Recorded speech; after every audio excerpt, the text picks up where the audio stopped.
Hello, I'm Claire Dyer, and welcome to Dyer Consequences here on Unprecedented TV, the place where your voice matters. In a world full of noise, we believe in letting every idea, thought, and opinion have its moment, the space where censorship does not exist, where stories you're not being told finally get a voice, while mainstream media hides, twists, or ignores inconvenient truths. We are here to lay it all out, unfiltered, uncensored, and unapologetic.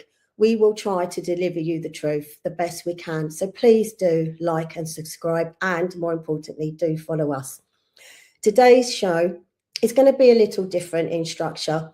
I'm used to separating my two aims, one to gain awareness, to show people the truth and that there is an agenda.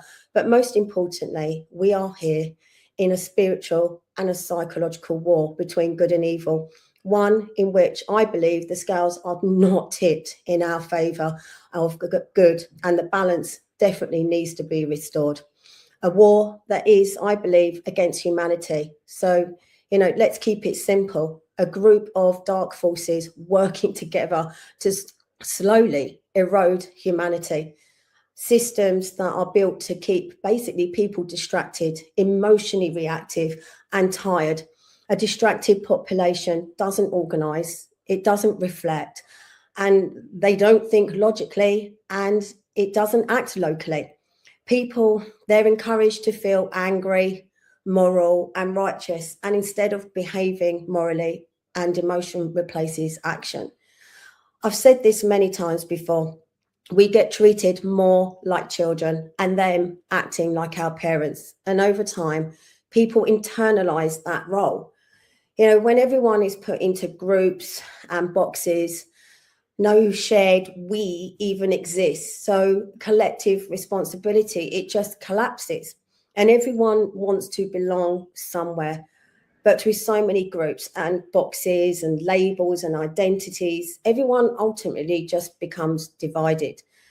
After enough of these broken systems and empty promises, people just stop believing their actions matter anymore. I want to remind people of their humanity and to look into their heart and soul, because ultimately without this, we are, as a species, we're lost. The other part is campaigning and be physically proactive against certain aspects of this agenda. Fight the fight where necessary, where some of you will actually be used to me talking quite a lot here and there and highlighting issues, their acts, their policies currently going on and still being introduced. A lot of these are happening in my own village. We were all affected by COVID. We all suffered lockdowns. And for some of us, we felt coerced into taking a vaccine that was rushed through trials with no long-term data, whilst others, like myself, were ostracised from society for refusing, not being allowed to enter clubs, pubs, events, or even get on a plane to travel anywhere. We have been inflicted with ULEZ, a war against the motorists, but especially the poorer of society and vulnerable. Parking charges, the loss of amenities, poor public transport, banks closing, solar farms, battery farms, housing on greenbelt. And some of you may see me quite regularly standing on the side of the road in all weather conditions, refusing to allow the install of the ULEZ cameras here in Greater London, along with now adding 5G to my list as well. So, and also trying to hold local councils to account. Every local issue is actually, in fact, a national issue, and it is part of a global agenda. There are many people who are willing to stand up and be proactive. And I've been fortunate enough to actually have a good few honest and trusted people stand side by side with me to go into these battles. I don't voice my opinions on what's happening on a daily basis. As I've always said, and to myself, that if I have nothing to say, then I'm not saying anything at all, although some would disagree because I do talk a lot. But most recently, I stepped into a new role as a somewhat journalist come presenter, and it really wasn't easy at first, but by listening to my intuition, the show just found its own flow and its concept just came together naturally. My show's mantra slogan, if you like, is I give a voice to the voiceless, those that have no platform or social media presence and that mainstream media are just not interested in because it's not relevant or it's censored or it doesn't suit the political current climate. Those that have their own story to tell, something they have or are personally experiencing the issues they are currently facing, whether it be harm, trauma, abuse, wrongdoing, witnessing or being at the hands of misconduct within our public institutions. Some of these people are fighting for justice every day. They too, from their personal lived experiences, have dedicated themselves to standing up against injustice. So today, I feel in a world full of censorship, I'm continuing to fight against my own across all social media platforms. Fighting algorithms is hard. Getting the right hashtags or keywords right is just infuriating. And I absolutely hate technology with a passion, but it is a means to an end. And it is something that I struggle with quite a bit. And I think many of you will also actually relate to this. And it can sometimes feel literally like a job in itself. I am just one small voice out of many trying to stand up and say what is happening to us, the people, and it's wrong. And today I want to speak my own truth using my show, Dire Consequences, which was aptly named by Lembit Opik, CEO of Unprecedented. And I say good or bad, the consequences of us not standing united has put us in a dire situation. And also some may say that coming head to head with me is something short of dire consequences. So a very good choice of title there for the show. And I don't think it was something that I would have been able to come up with myself. This media station, it is relatively new and it is one that is dedicated to giving you the information that sits behind closed doors. And so I feel quite proud to be a part of it. So today I'm using this platform because it gives me complete freedom to speak. And as I've said to Lembit many times, the second it doesn't, I'm off. So I have something to say and I'm going to say it because I'm not one to shy away from that. And what I want to talk about is how easy it is to lose yourself within groups, whether it's family, friends, religion, organisations, or the political organisations, how some can be corrupted from the inside slowly and quietly when people compromise values for power, comfort, or convenience until the original purpose is slowly drained out. And I'm sure many of you will also relate to this also. Communities, at their very core are about the bonds that tie people together, the shared values, experiences and goals that shape the collective identity of a place. And where I live in Biggin Hill, the furthest village south that sits in Greater London, unfortunately for us, and I've lived here my whole life, and it had huge historical significance that the locals are still proud of, and it's best known for its role in the Second World War, but it began as a Royal Flying Corps airfield in 1917, used to defend London from German air raids during the First World War, our RAF during Battle of Britain, 1940. This history, it does give the community meaning and pride and continuity and a sense that our village matters not just locally, but nationally and probably globally in some ways. And when these bonds are strong, people, they do begin to work not just for their own benefit, but for the benefit of the whole community.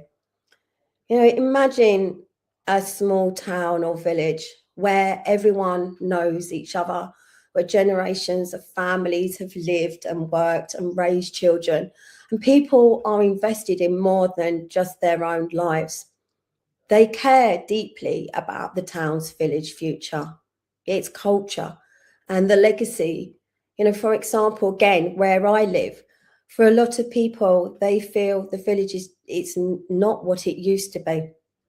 Crime rate is up, vandalism, antisocial behaviour, loss of independent businesses that were run by local people, poverty, extensive long-term roadworks, road closures that have literally become a joke, parking charges, extremely poor public transport, ULEZ, land grabs like housing developments, the solar battery farms on Greenbelt. I mean, you name it, there just seems to be a lot to moan about. And believe me, people are moaning. All of these things are literally making people's lives so stressful and therefore becoming more apathetic. But in order to move forward, it takes more than just individual effort. It requires the collective strength of a united group, a team, formed not out of obligation, but from a shared sense of purpose. And this to me is the essence of community, driven action where each person brings their skills, their ideas and their energy to the table, contributing not for personal gain, but because they believe in the well-being of the whole and they care about the people where they live and they want only the best for it. A well-formed team in a community like this is more than just a group of people working together. It's a powerful force for change. It's a collaborative effort that transforms vision into reality. The decisions made by such a team, they're rooted in the common good. And the success of one person is measured by the success of the community as a whole. But I'd say, however, whilst I and many others have these idealistic visions of community solidarity, or even a nation united, and maybe I'm deluded and have rose-tinted glasses on, and maybe I have too much hope, but it's one that would literally be a powerful force to be reckoned with. The reality is that due to all of these added pressures and stress, nobody really wants to come together and work as a community for the good of a community. And they rely solely on councillors, a residents association, or just a small handful of people willing to actually step up. This in itself is a huge problem, and it's one that I face almost daily. A lot of people, they do care about antisocial behaviour, littering, crime, decaying of public spaces, etc. All of it, everything that's wrong about where you live in society.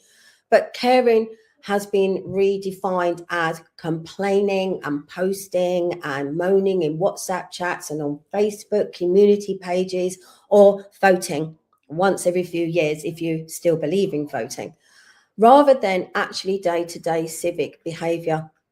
The mindset, it becomes someone should do something about this instead of what is the smallest thing that maybe I could do to make a positive difference. And a few things play into this. Our current problems, they feel huge and systemic.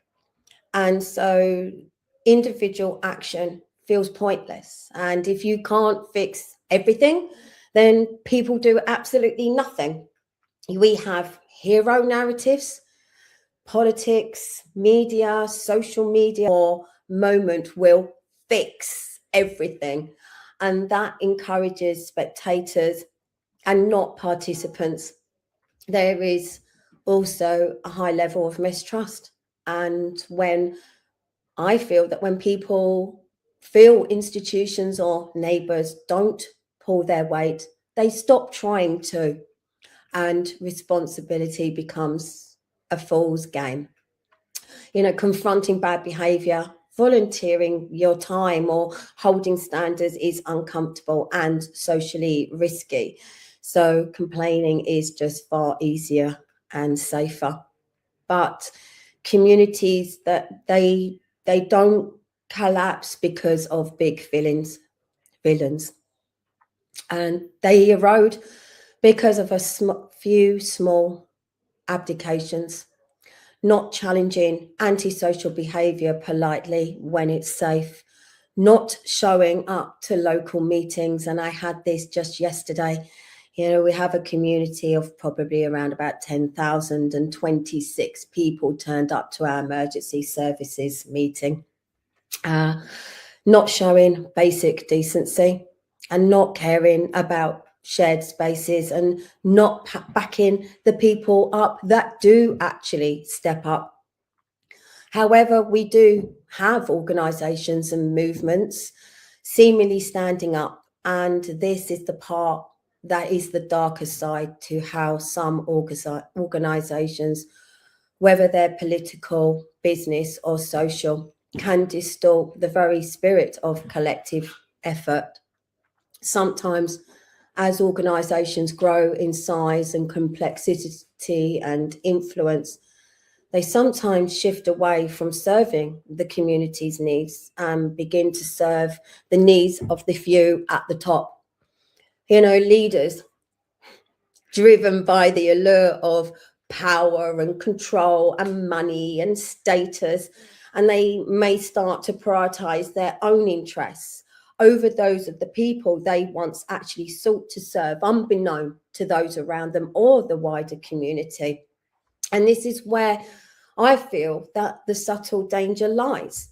People can lose themselves to an organisation or a cause, not realising that what began as a movement for the common good has transformed into a platform for personal gain. And some even create these groups and organisations or enter into them for the sole purpose of gratification or gain. Some are even deliberately put in place to control, manipulate, and corrupt. The promises of wealth and influence or recognition can literally seduce individuals into forgetting the roots of why they joined in the first place. The more they climb within the structure of the organization, the more distant they become from the people they were once meant to represent. And in many cases, this transformation is gradual, and the change begins with small compromises here and there, a decision that benefits a few over the many, and a quiet step away from the community's values in favour of personal advancement. And over time, this erosion of principles can lead to a complete disconnect between those in power and the community they're there to serve. And in some cases, leaders may even become more invested in maintaining their own status and the organisation's power than in addressing the real needs of the people.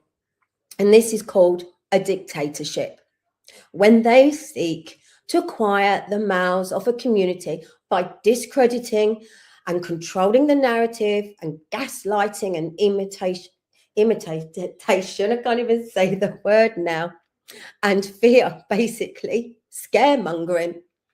And when one or two selfish, narcissistic people are a part of a group, their influence often goes unnoticed at first. And you're looking at one right now. Psychologically, people are wired to seek acceptance and avoid conflict. So the group just slowly adapts to whoever is the most demanding or confident. Small compromises are made and opinions are softened. Boundaries are ignored, and until what once felt wrong just starts to gradually feel normal. Their, their reality is literally an echo chamber, and they reinforce each other's views. And over time, they may begin using the same wording and terminology, almost morphing into one, repeating identical phrases as if they are shared truths. This shared language strengthens the illusion that their perspective is objective, when in reality it is self contained. And any challenge from the outside, the bubble feels threatening and is quickly dismissed or reframed. And as this emotional energy and attention flow toward them, independent thinking within the group weakens and empathy lessens, self reflection fades, and the group slowly mirrors the attitudes and the behaviors of those at the center. And many people gradually merging into one mindset shaped by repetition, reinforcement, and unchecked ego. And everything comes down to ego. I personally, over the last 6 years, I've referenced George Orwell's Animal Farm many times. I remember reading the book actually as a child, a story about farm animals who rebel against their human owner to take control of the farm. And at first, they hope to create a fair society where everyone is equal. However, as the pigs take charge, they slowly start abusing their power and becoming just as corrupt as the humans they overthrow. Some animals are equal, but some are more equal than others. The book is literally a political metaphor about the dangers of a corrupt dictatorship and a totalitarian world, and how power can literally corrupt even the most well intentioned leaders. And we were being told years ago with this book, but even as a child, I probably wasn't able to actually take in what it actually meant. And so ultimately, what is lost is not just the integrity of any organization that has lost its way or is showing themselves to not be in the best interests of the people, but the trust of the community. And when people sense or see that those in power are no longer working for their best interests, they begin to feel disillusioned, disengaged, and disconnected from the very community they once helped to build, whilst others who start questioning look for accountability. When any organisation, institution, or public body goes unchecked and stops acting in the best interest of its people, its community, the first signs of resistance usually comes in the form of questions. People ask for clarity. They want transparency and accountability. Psychologically, this is a threat, not just to authority, but to shared story the organization tells itself about being right or necessary. At that point, the response is rarely calm self reflection. More often, the organization closes ranks. Questioners are reframed as difficult or negative or disloyal or abusive is a key one. You name it. Language shifts from addressing concerns to protecting their reputation. All attempts are made to silence those that attempt to question or go against them. And this is a classic defense mechanism. And rather than confronting the uncomfortable truths, the system preserves itself by discrediting those that are asking the questions. And fear and conformity begin to do the work, and others stay silent, avoid being labeled or excluded. Accountability is replaced by procedure, and they start caring more about the looks than about what is actually being done. And instead of fixing real problems, they focus on appearances, good messaging, polished statements, meetings that go nowhere, or actions that are meant to look responsible without actually changing anything meaningful. It's about protecting image and control, not solving the issues. So, from the outside, it may seem like something is happening, but underneath, the same problems remain. It's a way of managing perception rather than actually taking responsibility. And over time, the organization becomes less about serving the community and more about maintaining control until the gap between its stated values and its actions becomes impossible to ignore, either forcing real change or accelerating its collapse. As we move forward, we have to remain vigilant.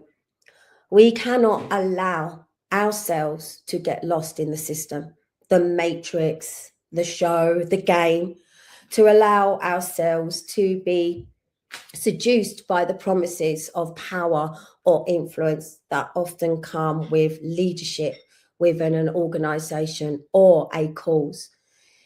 To be lost to admiration, fame, or money because they quietly rewrite who you're accountable to. It's not greed or ego at first, it's substitution.